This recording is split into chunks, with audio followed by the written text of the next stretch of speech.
Good morning students.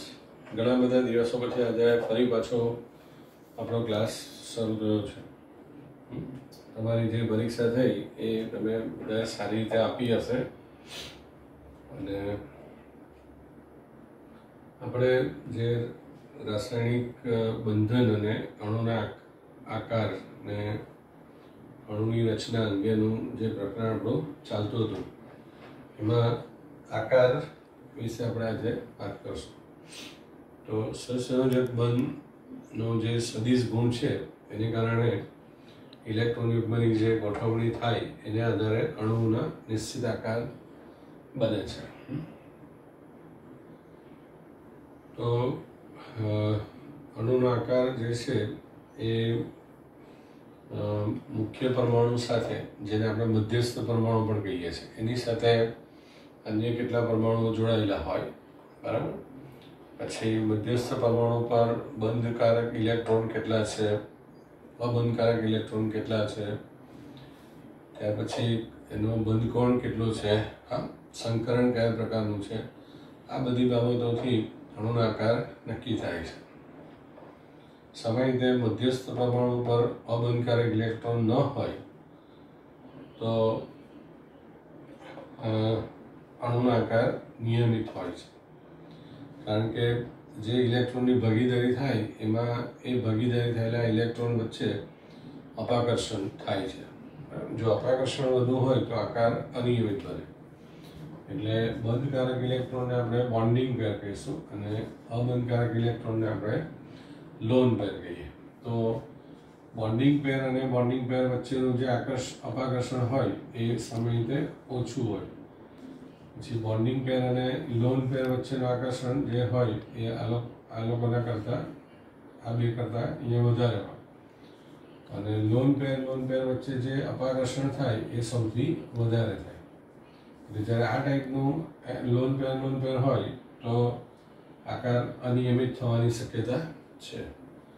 બરાબર. આપણે ધ્યાન રાખવાનું કે નાઇટ્રોજન છે, પછી ઓક્સિજન, સલ્ફર, ત્યાર પછી F, Cl, Br, બરાબર, અને I, આ લોકો પાસે આવી રીતે આ લોન પેર હોય. બરાબર. આવી જે ઇલેક્ટ્રોન જોડ હોય એને લોન પેર કહેવામાં. આ લોન પેર જેટલા હોય મધ્યસ્થ પરમાણુ પર, એક જોડ છે, બે જોડ છે, ત્રણ જોડ છે, બરાબર, એક પણ જોડ નથી, તો એના પર આકારનો આધાર રહેશે, કારણ કે એ ઇલેક્ટ્રોન જોડ અનુસાર આકર્ષણ બળ, અપાકર્ષણ બળ નક્કી થશે, બરાબર, અને પછી આકાર આવશે.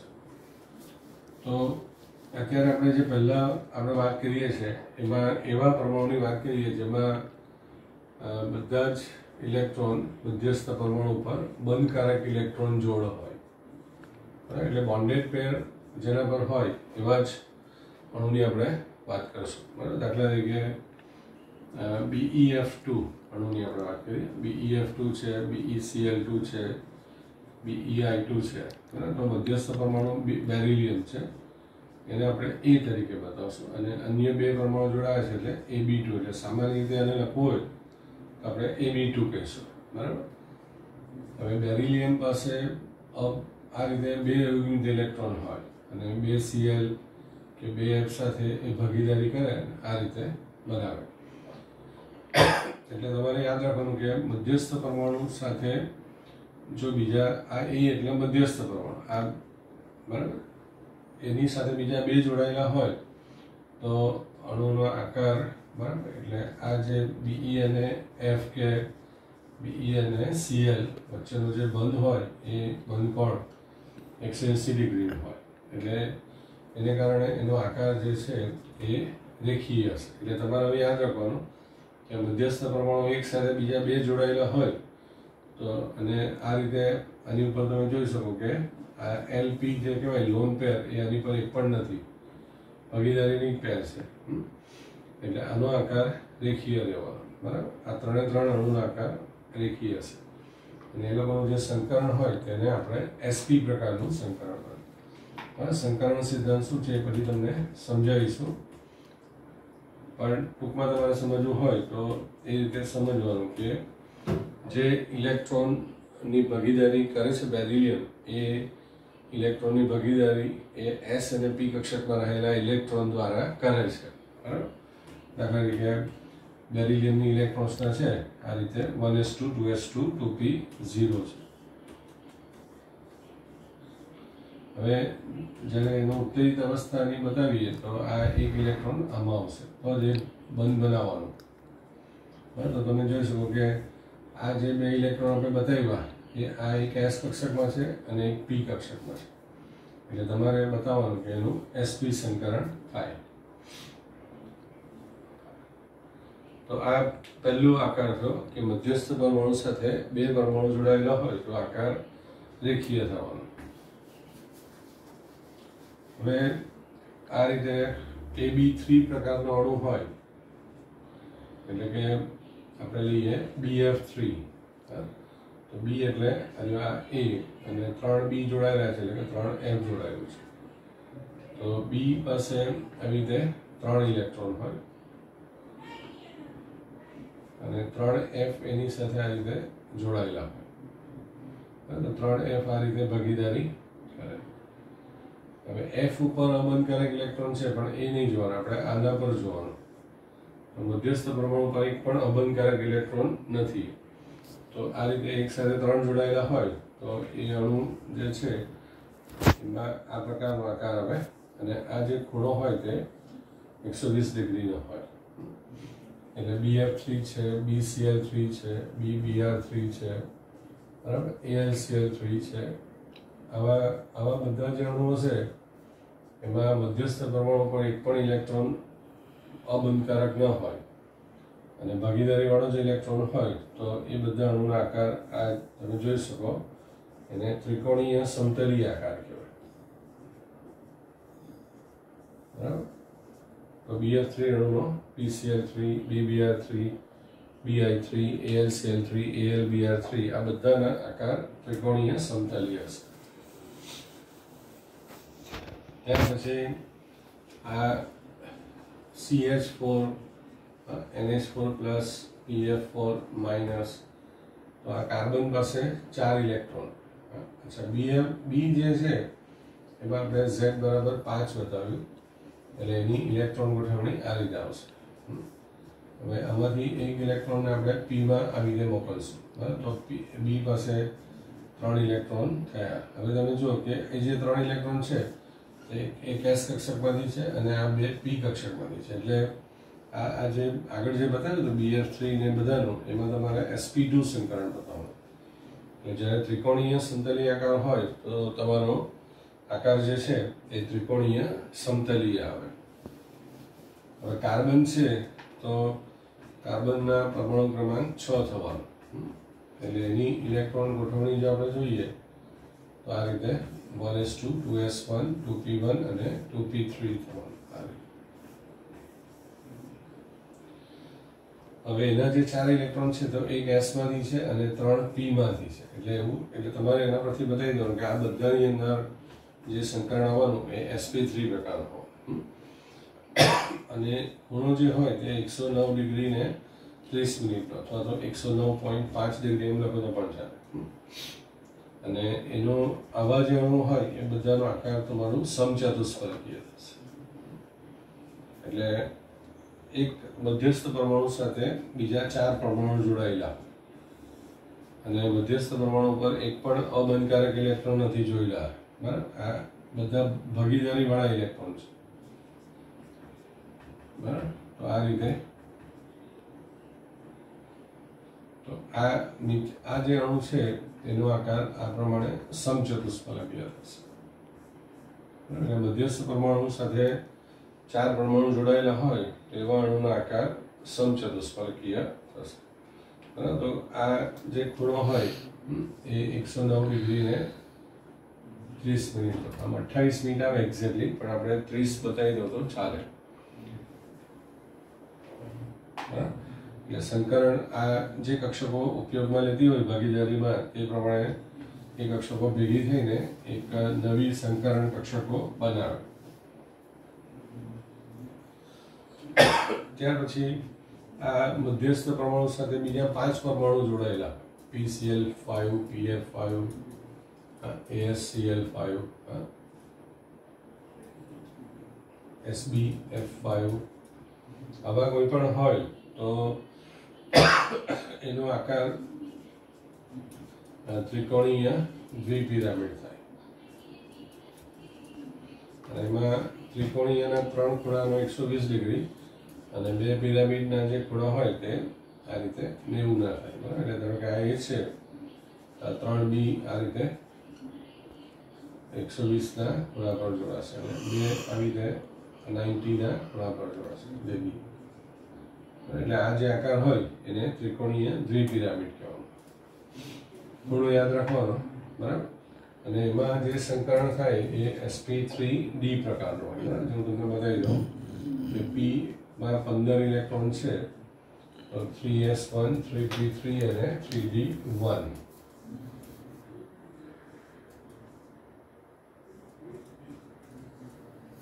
તમે ઇલેક્ટ્રોન જોઈ શકો કે એક s1 ઇલેક્ટ્રોન છે, 3 p માં છે અને 1 d માં છે. એટલે આ બધી કક્ષકો ભેગી થઈને સંકરણ કરે એટલે sp3d સંકરણ થવાનું. બરાબર. તો મધ્યસ્થ પરમાણુ પર કેટલા બીજા પરમાણુ જોડાયેલા હોય એ પ્રમાણે આકાર એનો આવવાનો. હવે ધારો કે આપણે લઈએ SF6 તો S પાસે આવી રીતે 6 ઇલેક્ટ્રોન હોય અને 6F સાથે આ રીતે ભાગીદારી કરશે. દરેક F પોતાનો એક ઇલેક્ટ્રોન આપે. હવે આમાં જે બધા ખૂણા હોય એ 90 ડિગ્રીના હોય અને આ જે રચના હોય એને AB6 પ્રકારની કહી શકો તમે. તો S ને આવી રીતે મધ્યમાં મૂકીને 4F આ બાજુ મૂકી દેવાના અને 2 આ રીતે F બીજા મૂકી દેવાના. બરાબર, તો આ અષ્ટફલકી આકાર કહેવાય અને એનું જે સંકરણ હોય તે sp3d2 કહેવાય. કારણ કે આ સલ્ફર છે તો આનો 16 છે તો નિયોન 3s2, 3p4.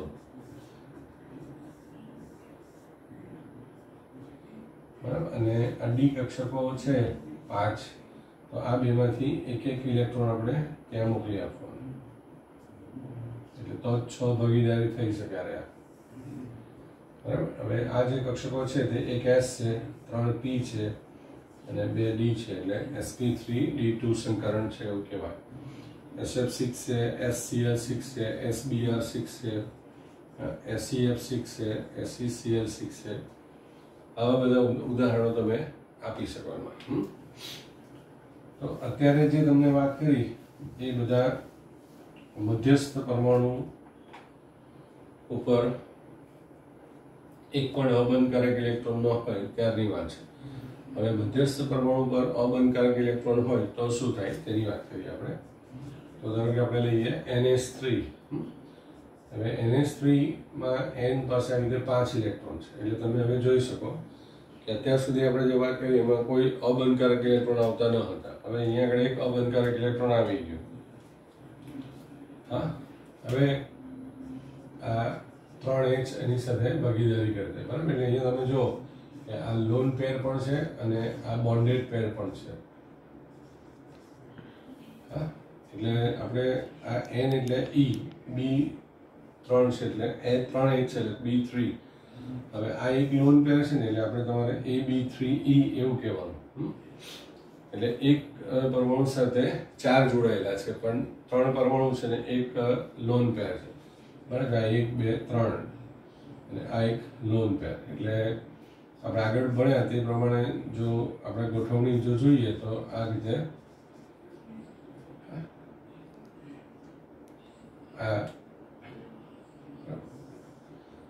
અબંધકારક ઇલેક્ટ્રોન વાળી આ કક્ષક થઈ. બરાબર, એટલે ટોટલ અહીંયા આગળ 4 થયા એમ સમજવાનું. જેમ પહેલામાં આપણે બતાવ્યું ને કે AB4 એટલે AB4 હોય તો સમચતુષ્ફલક એટલે આપણે સમચતુષ્ફલકીય જ બતાવ્યું છે. પણ એનો આકાર ગોઠવણી સમચતુષ્ફલકીય કહેવાય. આકાર એનો સમચતુષ્ફલકીય નહીં થાય. પણ જ્યારે આપણે એને ધારો કે સમચતુષ્ફલકીયમાં શું હોય કે આ રીતે આમ ગોઠવાયેલા હોય, આ રીતે, બરાબર.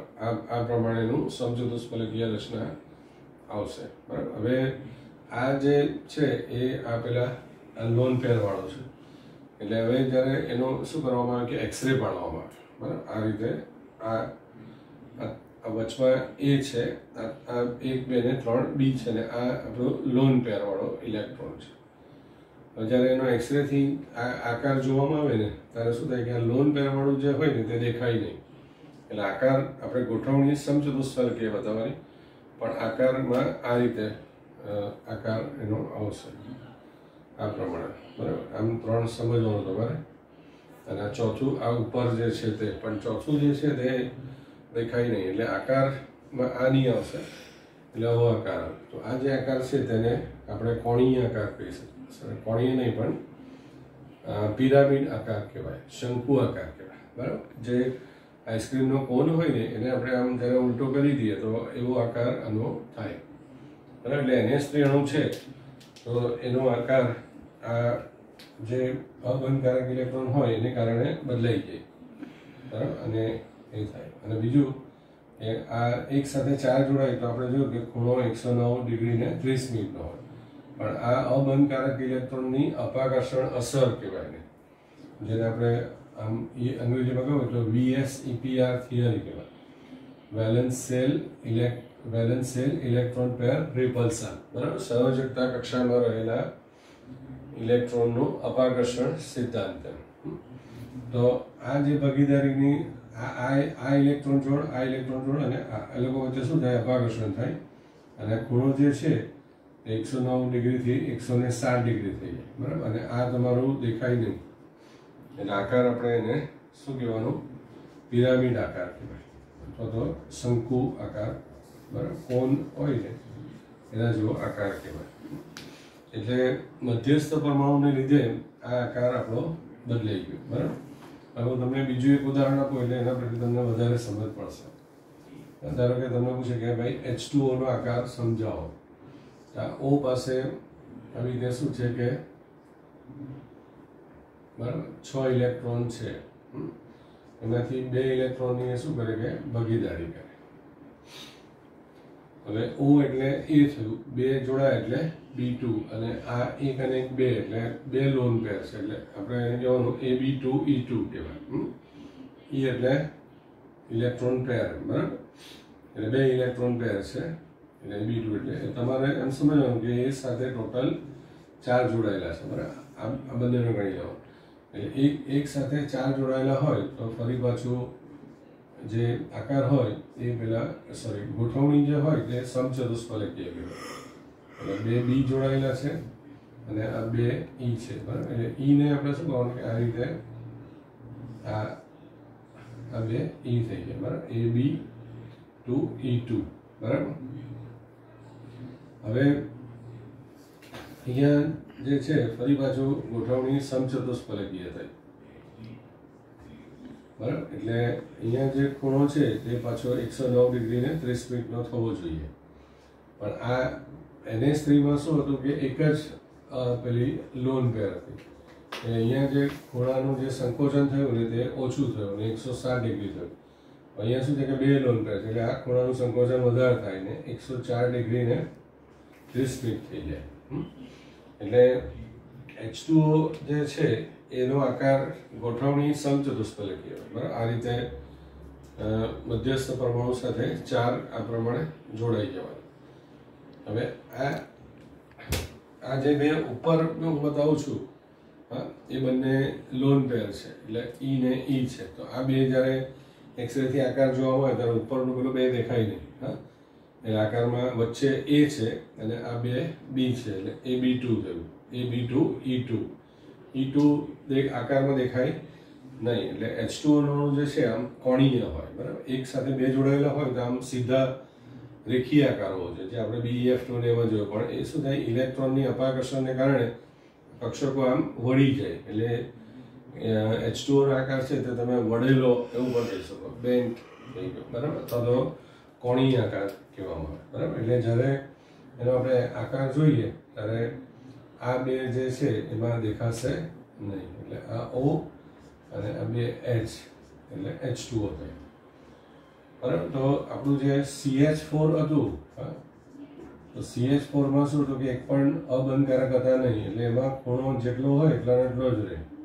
અહીંયા શું થયું કે એક અબંધકારક જોડને લીધે ખૂણો થોડોક ઓછો થયો. અહીંયા આગળ આવી રીતે બે અબંધકારક ઇલેક્ટ્રોન જોડ હતી, એટલે ચારે ચાર જે છે CH4, NH3 અને H2O ચારે ચારમાં મધ્યસ્થ પરમાણુની આજુબાજુ જે ગોઠવણી હોય તે સમચતુષ્ફલકીય કહેવાય. પણ આમાં લોન પેર નથી, એટલે આ આકાર એવો ને એવો જ રહે, એટલે સમચતુષ્ફલકીય છે, ખૂણો પણ એટલો જ રહે. આમાં એક લોન પેર છે એટલે ખૂણો 109 ડિગ્રીથી થોડો ઓછો થઈ જાય અને આકાર એને કારણે આ ત્રિકોણીય પિરામિડ કહેવાય. અને આમાં બે નીકળી જાય એટલે એનો આકાર સમચતુષ્ફલકીય નહીં પણ કોણીય આકાર કહેવાય, અથવા તો તમને કીધું તેમ બેન્ડ થઈ ગયેલો, વળી ગયેલો છે એમ કહેવાય. તો આ રીતે મધ્યસ્થ પરમાણુ પર અબંધકારક ઇલેક્ટ્રોન કેટલા કેટલા આવશે એ પ્રમાણે આકાર એનો આવવાનો છે. બરાબર. અહીંયા તમને જે નોટ આપી છે એમાં મેં મારી રીતે બધું સમજાવ્યું છે.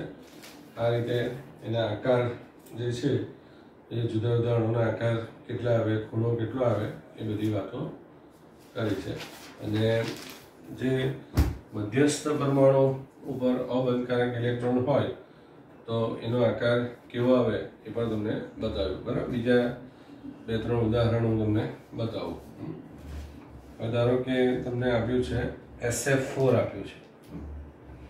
SF4 એટલે શું કે આ સલ્ફર સાથે 4F જોડાયેલા હોય. બરાબર. સલ્ફર પાસે શું હોય કે 6 ઇલેક્ટ્રોન હોય, એટલે 4 બંધ બનાવવા માટે શું કરવું પડે કે 4 ઇલેક્ટ્રોન અયુગ્મિક કરવા પડે. બરાબર. એટલે આ એક એની પાસે લોન પેર છે અને આ જે બધી 4 છે એ ભાગીદારીની છે. એટલે આ 1 2 3 4 એ બોન્ડેડ પેર કહેવાય અને લોન પેર 1 છે. એટલે આપણે શું કરવાનું કે આ S એટલે A, 4F જોડાય એટલે B4 અને લોન પેર એક જ છે એટલે AB4E. એટલે ટોટલ તમારે શું કે A ની સાથે 5 જોડાયેલા છે. આને પણ ગણી લેવાનું. એટલે આપણે આગળ જોયું કે A ની સાથે 5 જોડાયેલા હોય તો આકાર એનો ત્રિકોણીય દ્વિપિરામિડ થવો જોઈએ. પણ એ ક્યારે ત્રિકોણીય દ્વિપિરામિડ થાય કે જ્યારે એની પર અબંધકારક ઇલેક્ટ્રોન ન હોય ત્યારે. અહીંયા શું છે કે આપણી પાસે અબંધકારક ઇલેક્ટ્રોન છે, એટલે આપણે શું કરવાનું કે એને ત્રિકોણીય દ્વિપિરામિડ ગોઠવણીમાં બતાવવાનું. એટલે ધારો કે આ A છે, પછી આ B, બરાબર, આ રીતે બતાવવાનું અને અહીંયા આગળ એક આ લોન પેર બતાવી દેવાનું. બરાબર. એટલે A ની સાથે A 1 2 3 4 અને આ E એટલે ઇલેક્ટ્રોન પેર. એટલે આવી રીતે એનો આ ગોઠવણી બને. પણ તમે કીધું એમ કે એનો આકાર જ્યારે આપણે જોશું ને ત્યારે આ ભાગ નહીં દેખાશે. બરાબર. એટલે આ જે આકાર છે આવો આકાર એ બગીચાની અંદર આપણે જેને ચીચવો કહીએ, બરાબર, ગુજરાતીમાં, કે પહેલાં 2 એંગલ હોય અને પછી એના પર પાટિયું મૂકેલું હોય અને એના ઉપર આ બંને બાજુ બેસવાનું હોય અને પછી પાટિયું ઉપર નીચે જતું હોય, એવો જે આકાર હોય તેવો આકાર કહેવાય. પણ આપણે અંગ્રેજીમાં એને આકાર કેવો હોય તો સીસો આકાર કહીશું. તમે જોયું હશે બધાય. એટલે એ ટાઈપનો આકાર છે. એટલે મધ્યસ્થ પરમાણુ પર અબંધકારક ઇલેક્ટ્રોન હોય તો તમે જુઓ કે બધાના આકાર જે ગોઠવણી હોય એના કરતાં બદલાઈ જાય. એટલે ગોઠવણી ત્રિકોણીય દ્વિપિરામિડ કહેવાય પણ આકાર એનો સીસો જેવો, ચીચવો જેવો કહેવાય. પછી આપણે બીજું એક ઉદાહરણ લઈએ તો ClF3. બરાબર સમજો. ClF3. હવે Cl પાસે શું છે કે આવી રીતે 3 પેર છે અને 1 ઇલેક્ટ્રોન છૂટું છે. હવે એને 3 ભાગીદારી કરવી હોય તો આ બેમાંથી 3 પેર છે એમાંથી 1 પેરને છૂટી પાડવી પડે. એટલે આ રીતે ClF3 બનશે. બરાબર. તો Cl ને તમારે E કહેવાનું, B એટલે 3 F જોડાય છે એટલે B3 અને એક 2 લોન પેર છે એટલે AB3E2 કહેવાય. બરાબર. એટલે આમ જનરલી આપણે બધું સાથે ગણી લઈએ તો AB5 એટલે AB5 હોય તો એનો જે આકાર છે એ ત્રિકોણીય દ્વિપિરામિડ થવું જોઈએ. એટલે આપણે એને આકારને બદલે એવું કહેવાનું કે ગોઠવણી ત્રિકોણીય દ્વિપિરામિડ થવી જોઈએ. બરાબર. એટલે આપણે જે પહેલાં બતાવ્યું ને કે એ પછી આ બી, આ 3 બી, બરાબર, અને આ 2 ઈ, આ લોન પેર જે છે ને આ 2, આ રીતે એનું ત્રિકોણીય દ્વિપિરામિડ ગોઠવણી કહેવાય. પણ આપણે જ્યારે પેલામાં જ્યારે SF4માં તમને બતાવ્યું ને તેમાં આવું જ હતું, પણ એમાં શું હતું કે આ રીતે 2 બી ભાગીદારીવાળા હતા અને આ લોન પેર એક જ હતું. એટલે એનો આકાર જે છે આવી રીતે ચીચવા જેવું થયો. પણ અહીંયા શું થયું કે 2 લોન પેર છે એટલે આપણે દેખાશે નહીં. એટલે અંગ્રેજીમાં આપણે જે ટી બને ને એવો આકાર કહેવાય. એટલે CnF3 છે તો એનો આકાર ટી આકારનો છે. બરાબર. એટલે AB32, બરાબર. આ લોન પેર કેટલા છે તો તમારે બરાબર સમજ પડવી જોઈએ હવે. હા, તો એ પ્રમાણે પછી અબંધકારક ઇલેક્ટ્રોન જે હોય એ પ્રમાણે આકાર એનો બદલાઈ જાય. બરાબર. હવે એક આપણે બીજું ઉદાહરણ લઈએ, BrF5. હા, BrF5, બરાબર સમજો. હવે Br પાસે શું છે કે આવી રીતે 3 જોડ છે અને 1 ઇલેક્ટ્રોન આ છે. હવે એને 5 બંધ બનાવવું હોય તો એને શું કરવું પડે કે આ 2 જોડને એને તોડવી પડશે. બરાબર. ઉત્તેજિત અવસ્થામાં તમે સમજાવેલું છે એ પ્રમાણે આ 2 ઇલેક્ટ્રોનને અયુગ્મિત કરવા પડે. એટલે આ રીતે થવાનું. બરાબર. હવે પછી આ 5F છે તે 1 ઇલેક્ટ્રોનની ભાગીદારી આ રીતે કરી દેશે. એટલે એ પછી B5 અને એક આ લોન પેર 1 થાય એટલે AB5E. એટલે ટોટલ 5 પરમાણુને 1 ઇલેક્ટ્રોન પ્રમાણે AB6 થાય. એટલે AB6 હોય તો તમને બતાવ્યું એ પ્રમાણે બરાબર આ રીતે અષ્ટફલકીય આકાર થાય. હવે B6 નથી પણ આ E છે. એટલે જ્યારે તમને આગળ સમજાવ્યું તે રીતે કે આ જે છે આકારમાં દેખાશે નહીં. એટલે આ BrF5 છે એનો આકાર આ રીતનો થવાનો અને ચોરસ પિરામિડ આકાર કહેવાય. નીચે તમે જો કે આ પિરામિડ બન્યો છે એટલે સમચોરસ પિરામિડ. એટલે આકાર એની ગોઠવણી અષ્ટફલકીય કહેવાય પણ આકાર પેલો અબંધકારક ઇલેક્ટ્રોન છે. બરાબર. આ ધારો કે આ SF6 હશે તો એમાં અબંધકારક નથી એટલે AB6 પ્રકારની કમ્પ્લીટ રચના થશે. તો પછી એનો આકાર આ આવી રીતે આપણે અષ્ટફલકીય જ રહેશે પણ 1 ઇલેક્ટ્રોનને લીધે આકાર એનો બદલાઈ ગયો. એટલે જે પણ પરમાણુ પર અબંધકારક ઇલેક્ટ્રોન હોય ને ત્યાં તમારે સમજવાનું કે આકાર આપણો બદલાવાનો છે. હવે ધારો કે આ બીજું ઉદાહરણ લઈએ, XeF4. Xe પાસે શું છે કે આવી રીતે 4 જોડ છે. હવે એને 4 ભાગીદારી કરવી હોય તો 2 જોડ એને તોડવી પડે. એટલે આ 2 માંથી ઇલેક્ટ્રોનને અયુગ્મિત કરવા પડે. અને પછી આ 4F છે તે એની સાથે ભાગીદારી કરી નાખે. બરાબર. હવે આપણે E છે પછી આ 4 છે એટલે B4 છે. હવે અહીંયા આગળ 2 અબંધકારક છે એટલે તમારે E2 કહેવાનું. એટલે ટોટલ 4 ને 2 6 એટલે AB6 સમજવાનું છે. બરાબર. તો AB6 હોય તો આપણો આકાર અષ્ટફલકીય કહેવાય. આ રીતે B4 જોડાય અને 6 છે તેમાં આપણે 2 E ને બતાવી દેવાનું એટલે કે આ લોન પેર બતાવીએ. અચ્છા 2 એટલે જ્યારે આપણે એનો ક્ષ કિરણવર્ણ પરથી આકાર જોઈશું ને તો આ જે ઇલેક્ટ્રોન વાળો ભાગ છે તે દેખાશે નહીં. એટલે એનો આકાર છે તે સમચોરસ થઈ ગયો.